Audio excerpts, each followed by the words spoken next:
there are many possibilities. I think my entire pedagogy in some way has been shaped by an awareness of genre, and as I've become more and more aware of genre, it's had more and more of a shaping effect on it.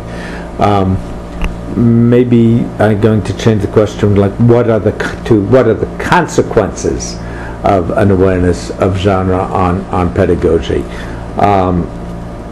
One of the consequences of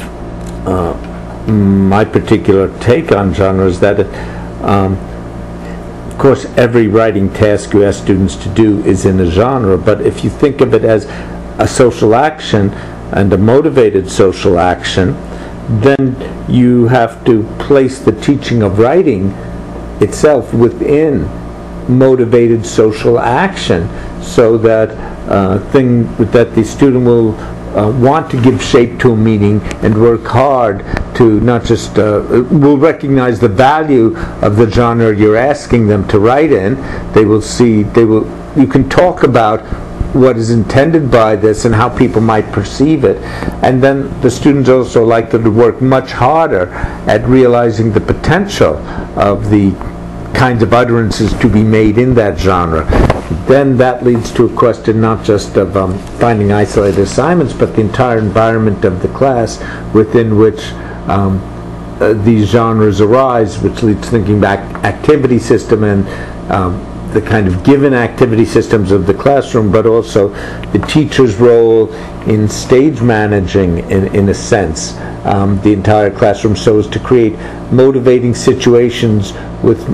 meaningful, sensible genres for students to work at in their teaching of writing.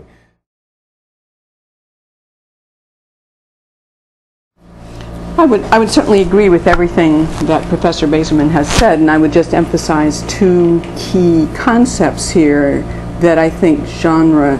as a foundation for teaching first language, whether writing or speaking or other modes, and that those two key concepts are engagement and motivation. Genres ought to provide ways for students to engage with communicative tasks, and they, at the same time and by the same token, should provide ways for students to be motivated as speakers, writers, painters, or whatever genre you're teaching them, bloggers, whatever. If I can point out a feature of both our answers that may, again, which turns the question a little bit on its head.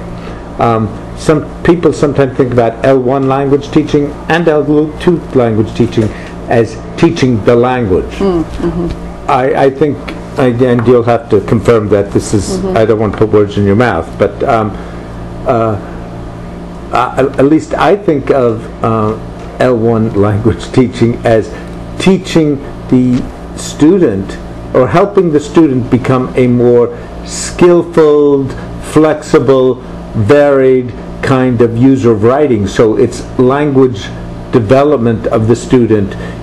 through interaction in various contexts with tasks of various challenges. So it's not teaching a language, it's teaching an art to a person. It's teaching language use in situated context.